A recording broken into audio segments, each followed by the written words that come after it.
To start with Timeri Murari. Timeri Murari began his career as a reporter at a newspaper in Canada before joining The Guardian in London. He was born in Madras, India, and studied at Bishop Cotton School, Bangalore. He left India for the UK when he was 18 years old to study electronics engineering. He later switched majors to history and political science at the McGill University, Montreal.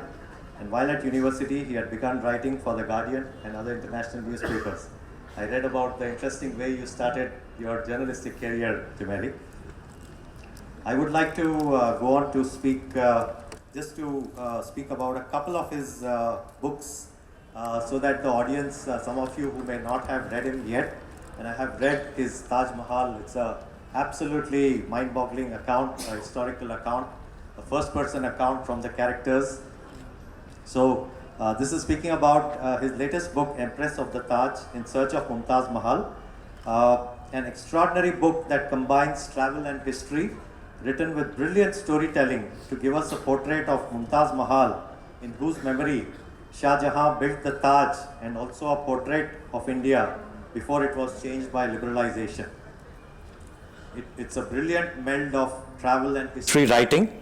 Empress of the Taj is not only the story of a fabled queen and the magnificent obsessions of royalty, it's an invaluable record of a lost era of India. Another of his very interesting books, The Taj, A Story of Mughal India. The powerful novel narrates the story of the Taj at two parallel levels. The first one talks about the passionate love story of Shah Jahan and Arjuman till her death through the voices of, and this is a very interesting narration, voices of three main characters, Arjuman, Shah Jahan, and Isa, Arjuman's favorite eunuch.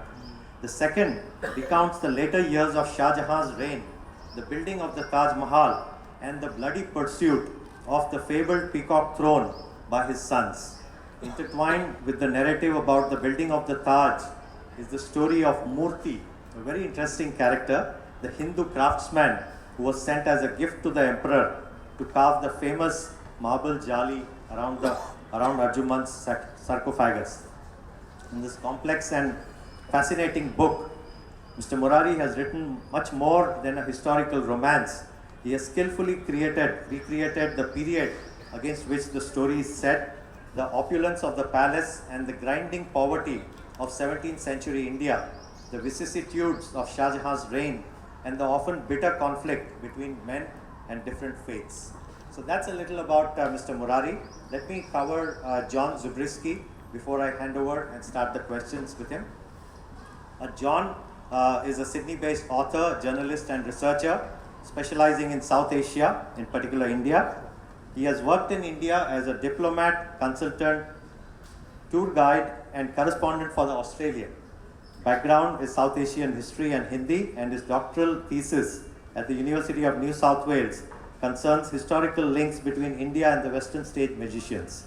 John has written a series of very interesting books. His latest book, The Empire of Enchantment, the story of Indian magic, is also published as Jaduwalas, Jugglers and Jinns. It's a wonderful account. I'll come to that. He's also the best-selling author of The Nizam, which connects him very closely to Hyderabad. The Nizam is basically, let me quickly jump into about the book itself. So if you look at the Nizam is a lucid and compelling history of India's most wealthy dynasties and one of its most controversial royals. The last Nizam is the story of an extraordinary dynasty, the Nizams of Hyderabad, and how the heir to India's richest princely state gave us a kingdom and retired to the dusty paddocks of outback Australia. Again, a vivid account of a very interesting facet of history. And his second book, The Story of Indian Magic, also is very interesting. But let me not take up too much time from the authors here. If I may hand over to Mr. Timeri Murari. For a quick start, Mr. Murari, I just want you to look at a theme around history and as it applies to society today, to the young audiences today, right? Both of you have written extensively on history. And how do you think an extensive, a better understanding of history can help the youngsters of today to understand, the developments, the society, and to, as we begin to interpret the events which are happening today, how do we pick up the lessons from history and use them to move forward? Murari, please. Well, we were very lucky to have Jairam Ramesh come in before us. Yes. Because he showed us how history can be distorted. Right. Depending on whether it's a right wing, left wing, socialist. And when he's talking about his book on Krishna Menon, he shows that how the history that we learned about it, that it is all Krishna Menon's fault and Nehru's fault in the India-China war. So that is a more contemporary look at our history. And that should be a warning to us that we look even further back. That we're looking often at the history written, especially recently, over the last few years, by the British, who've written our history, and many of they give us their view of India from 1700 to the very present. So we're often looking at history not through our own eyes.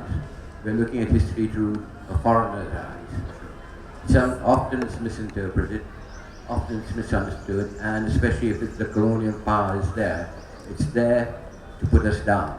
It's there to show their superiority.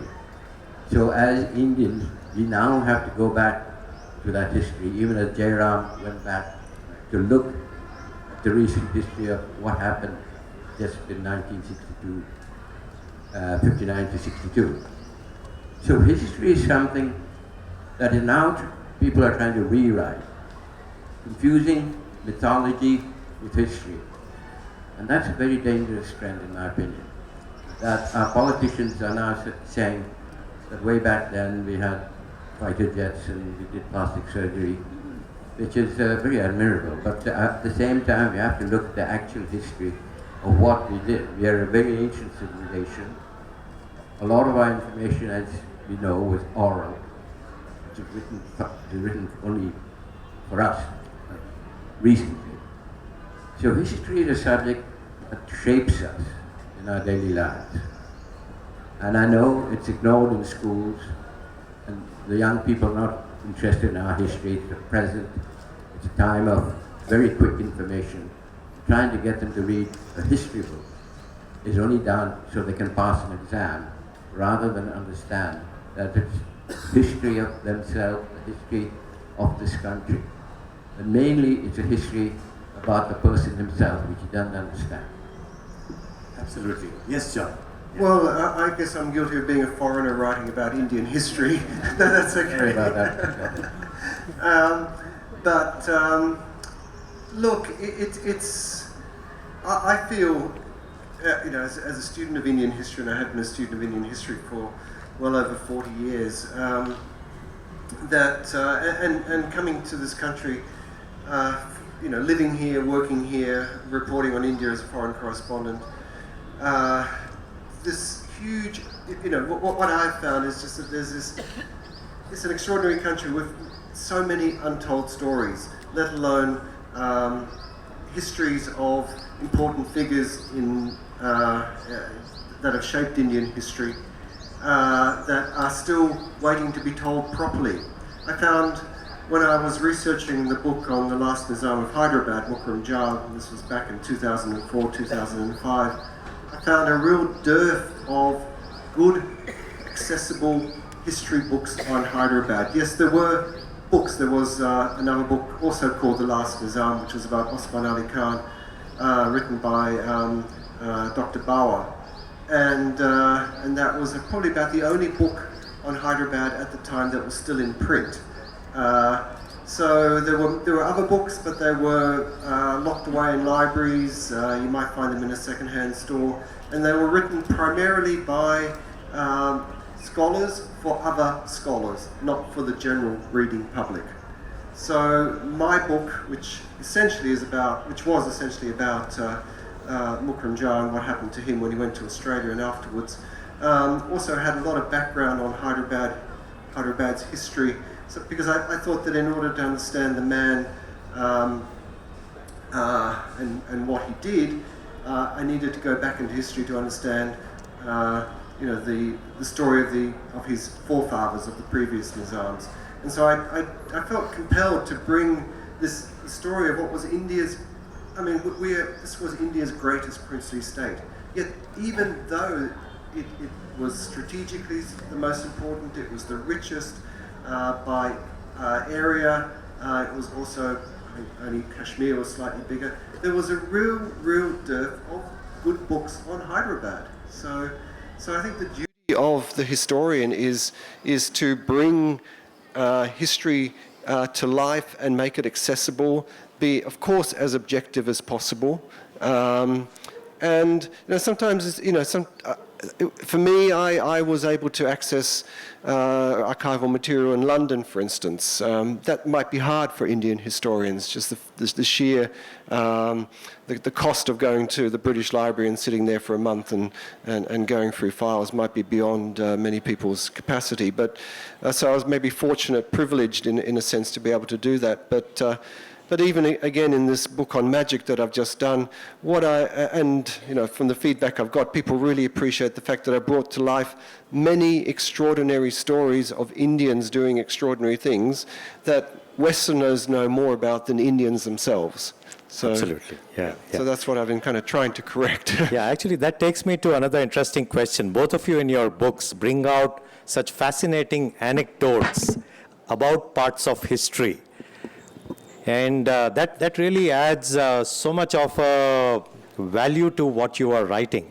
So Timeri, for example, in the Taj, you have sort of brought out a fictional first-person account view. Or in your book, Taliban Cricket Club, you speak through the character, right?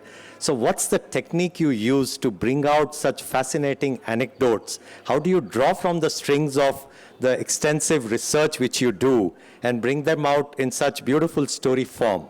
Could you help us with that? Well, unlike John, I'm not a historian, I'm a novelist. And I'm often asked that question of how I write my historical novels. Right. And in fact, I was asked that about 2 weeks ago in Lahore when I was there.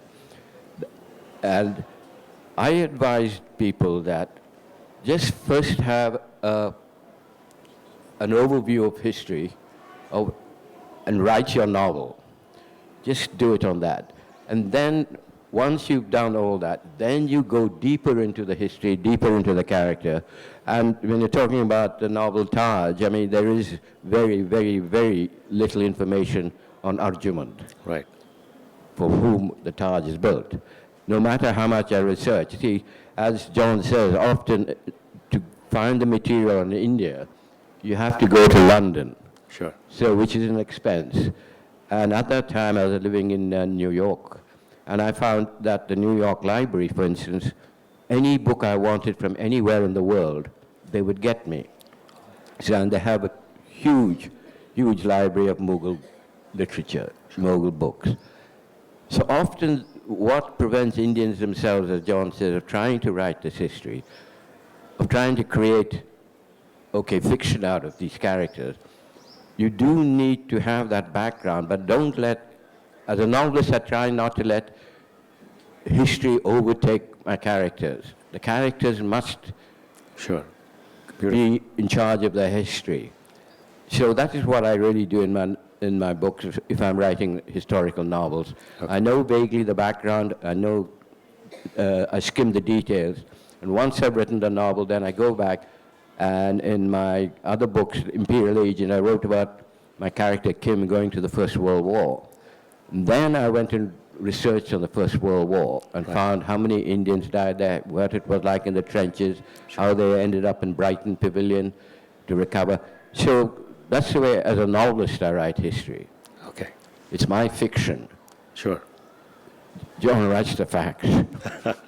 John, I think you have written about the mysterious Mr. Jacob, and you have gone very much in depth about each of the characters. How do you draw some of those anecdotes, John? Yeah, look, even as a historian, when you're writing narrative nonfiction, you can't always get you are imagining situations sometimes in order to bring the story alive.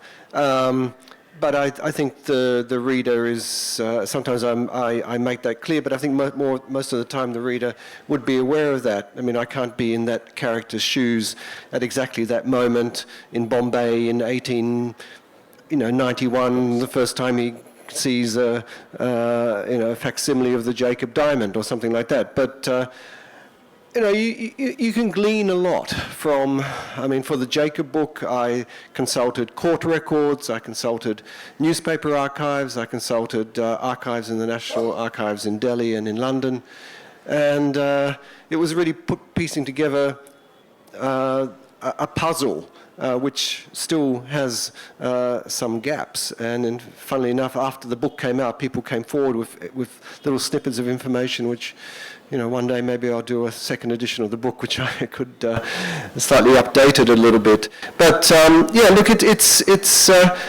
Jacob was an extraordinary character because he, as most of you might know, Alexander Malcolm Jacob sold what was then called the Imperial Diamond to the 6th Nizam of Hyderabad, Mahbub Ali Khan. But the deal fell through and ended up in the court in Calcutta. Jacob never let on who he was, where he came from. He liked to mythologize his story to make him a little bit more mysterious. And he disappeared into obscurity as well. But in the 1890s, early 1900s, he was India's most famous jeweler, diamond merchant, and he dabbled in magic and spying as well. So, and inspired characters in Kipling's Kim and many other books as well.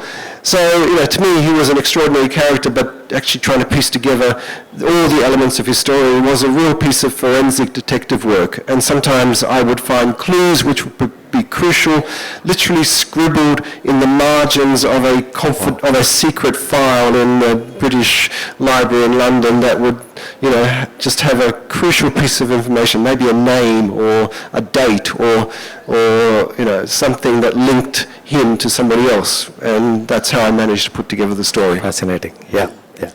Timeri, may I request you to read the small section from your latest book, and then John, after Timeri, would you like to? I think that will give our audience here a sense of some of your current writing, please. Okay, well, I'm reading from my latest book, Empress of the Taj, In Search of Mumtaz. It's a travel book, and having done all the background historical research, I needed to go and look at where she had been. She traveled across India back in the 17th century. So I was accompanied by two women, my sister and my wife. And sometimes when you're traveling with two women, not to be chauvinistic, but they can sometimes have different demands on your time when you're trying to do history. My sister, for instance, insisted on buying a table in Jaipur at the start of the journey, and she carried this table all across India, Rajasthan, down into Indore, and I couldn't get her to part with a table. So sometimes traveling can be a bit difficult. But anyhow, the book is really how I physically researched the novel. I'm looking at also my own past and trying to understand. See, India, even though we look at it modern day, hasn't really changed. When you're traveling through parts of India, it's the same as it was, exactly more or less the same as when Shah Jahan and Arjun traveled through it. The fortresses are there, the castles are there, the people are there, the camels are there, and the elephants. So I'm just going to read a bit. I've just come back from Mandu. I've come down from Mandu where they used to stop off. And it's sort of trying to give you an impression of how I saw some of the people we passed by. A tribal family shelters on a thatch awning. This is when I'm coming down from Mandu and going towards Burhanpur. A tribal family shelters on a thatch awning, castaways in a cruel island of shame. As if we don't have the complexities of caste and religions, We have two, our tribals and our aborigines, our Mayans and our Maoris. I was informed once by an elegant government lady that the problem was that India is on the fast track and we're trying not to destroy the tribals on the slow one. And I could not help but wonder how American terminology could apply to this ancient country, these pre-Hindu people. Did they, when she descended on them from Delhi, understand their problems in terms of tracks, or like me, look bewildered? There are many tribals in India, tucked away in the jungles and ravines, in remote fastnesses of mountains and desiccated deserts, disappearing and being revealed bit by bit, the Nagas and the Adivasis, the Toras and the Gypsies, living simple and Spartan lives on roots and rabbits. They are our true ancestors. For once we too were tribals and not as now ancestral villagers. With Darwinian evolution, we escaped the jungles and carried away those ancient habits of worship of things primeval and natural. Hinduism, the philosophy is but the veneer covering these ancient Vedic beliefs. The power of Agni, a fire god, Vanaspati, the lord of the forests, Garuda, the eagle, Surya, the sun, Vayu, the wind. In their lost hopelessness, unable to comprehend the technological force which now sweep the surface of our thoughts, the tribals still worship those ancient gods, praying no doubt not to be run down by the India on her fast track. But they have little chance. Like jackrabbits and foxes on the superhighways of America, they will soon be flattened and flung aside. Thank you. Thank you, Timeri. John? It's beautiful. Yeah. Look, there are multiple stories in this book. This is the English edition of Jadwala's Jugglers and Jinns, of Indian magicians who, as I said, became almost household names in the West, but are totally unknown in India, except for those people who've read my book, of course. But there's one magician who I think you probably all have, maybe some of you have even seen, P.C. Sarkar. Everybody's heard of P.C. Sarkar? I see heads shaking from the younger generation, but he was India's greatest magician. This is a little bit of a story about how he got going in his career. At 9:15 on the 9th of April 1956, the BBC's switchboard suddenly lit up with calls from hundreds of viewers convinced they had just witnessed a gruesome murder live on their television screens. A mysterious oriental-looking magician had just put a 17-year-old girl in a trance, laid her on the table, and sliced her body in half with a massive buzzsaw, as if she was a slab of meat on the butcher's table. To prove there was no trickery involved, a large metal cleaver was pushed between the two parts of her body. It was meant to be the climactic finale to that season's top-rating Panorama program, but something appeared to have gone terribly wrong. When the magician rubbed his assistant's hands and tried to revive her, she did not respond. As he shook his head and covered her face with a black cloth, presenter Richard Dimbleby stepped in front of the camera and announced the program was over. As the credits came up, the phone lines at the Lime Grove studios went into meltdown. Breaking into the Western magic scene had been a struggle for P.C. Sarkar. His recent Paris season had been poorly attended and panned by the critics. At best, the reviews were, and I quote, short, salty, and a little sarcastic, one writer noted. He had fallen out with his fellow conjurers on account of his insatiable ego and for having the nerve to call himself the world's greatest magician. He was accused of stealing most of his tricks from other illusionists, and his blatant attempts at self-promotion had earned him nicknames such as PC Boxcar and the Princely Parader. To rub salt into his wounds, The Stage, the leading entertainment newspaper in England, mistakenly referred to him as a Pakistani illusionist. To the West Bengali, it was all a conspiracy, tinged with a good deal of racism. This was a battle of East versus West, a tussle over whose magic was superior and who was the best performer to represent India to the world. There was room for only one Maharaja of magic, and no one was going to stand in his way. For now, however, the 43-year-old was confronting failure. London's Duke of York Theatre was reserved for a 3-week season, but bookings were patchy. His 2.5-hour stage show featured dozens of performers, multiple set changes, and tons of props and equipment. It was complex and expensive. It was too big to fail. The opportunity to appear on the Panorama program was a coup, one that he was determined to exploit. The official explanation for the show's abrupt termination was that Sarkar's set had run overtime, and the producers had no choice but to end the broadcast. Anyone who had followed his career knew better. Even his attractors admitted he was a master of timing. To leave his assistant, Dipti Day, severed by a screeching razor-sharp steel blade was the ultimate sleight of hand. Even the statement assuring viewers the girl was safe, broadcast on the late-night news bulletin, was staged.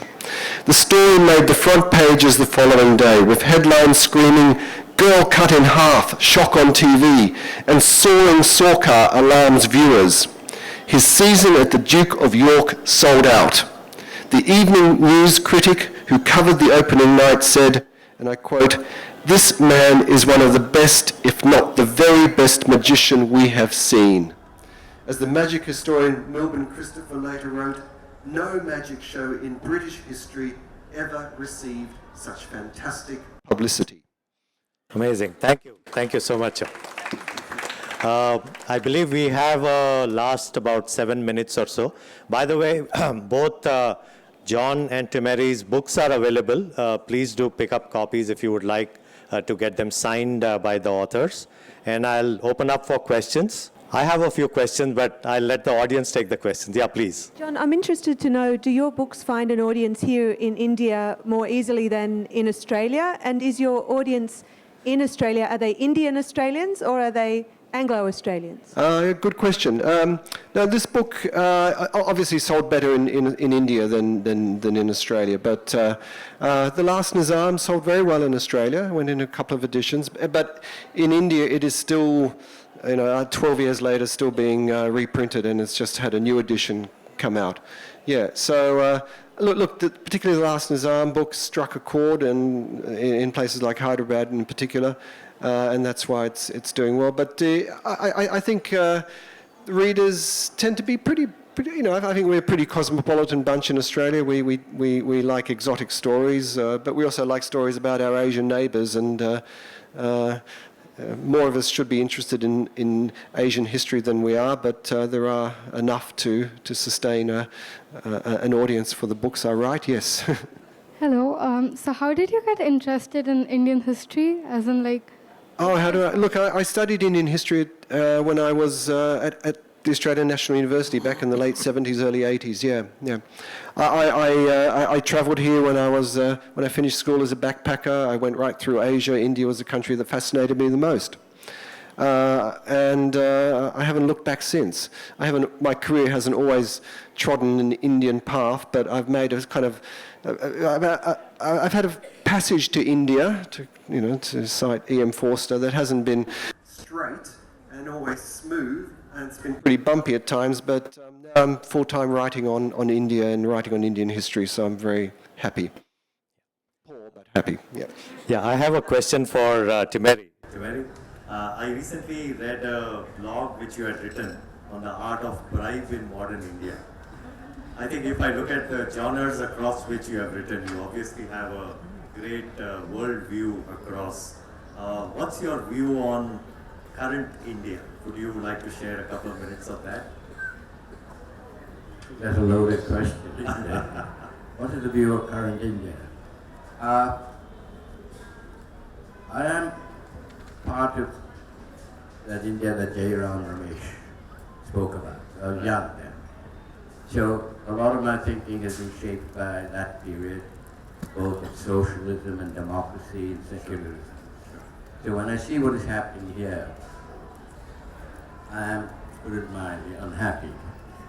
I understand now if I was the same age as students, I would be joining them. I do join them in Madras, in Chennai, when they're out on CAA. And I think our future is no longer with our politicians. Our future is now with the young kids, the college students who are going to shape the coming India. Yeah. And for a lot of people, India looks, especially under the current regime, going dangerously away from the democratic principles which founded that constitution, which began the session reading that first part of the constitution. And that is the most important document. It must be more revered than the Bible or the Quran or the Torah or the Bhagavad Gita. Sure. So that is what holds this hugely complex country with all these cultures, languages together. Yeah. You take that away and we go back to what we were 400 years ago, just warring princes who are now called politicians. Okay. Sure. Okay. Thank you, Timeri. I think we are done for time now. We have a, sorry? Three more minutes? Oh, okay. There's one question here. Actually, there's a question by a youngster here. May I? I can come back to you. Yeah, so we have a few more minutes. Let's use the best, My question is, John, what really do you think does India have that other countries might not have? Well, we've only got 3 minutes, and there's other people waiting. Look, for me, it's always been a country whose people have been extraordinarily welcome and welcoming and giving. And for me, having worked here as a journalist and as a writer, what I really appreciate is the fact that they're very, very more than happy to share their stories. When I was researching the Nizam book, which was now in the early 2000s, and coming here and meeting people who had worked for Osman Ali Khan, the 7th Nizam, who were in the 80s and 90s, and I knew that if I didn't get their stories down, that would be, those stories would be gone forever. And they were so appreciative of the fact that I was interested in their lives and in their history. And for me, what really made it so special was that they were also willing to share those stories, some of them very personal, very intimate. And that's what I've found all the time. I mean, there's that one, of course, it's for me, for all of us who come from English-speaking countries, the fact that there are so many English speakers here is a huge bonus. It makes it so much easier for us to travel around and work in and meet people and listen to them, have conversations with them, find out what makes them tick. And as I said before, just the sheer amount of extraordinary untold stories. So I've got, another 5 books in my mind that I'd like to write. So yeah. We would eagerly look forward to both your future books. John, is Roerich a subject of a future book? I would love to write about Nicholas Roerich, yes. I've read your blog on him, and that's fantastic. And I'm sure, Timeri, too, you have 14, 15 books now, and a few coming up? Yes, quite a few coming up. Okay, wonderful. You can meet the authors at the next Meet the Author section, which is just beyond the rock here. Please do feel free to meet them. I'll now close the session. Thank you very much, Timeri and John. It's been such a pleasure. Thank you, Sanjay. Thank you, all of you.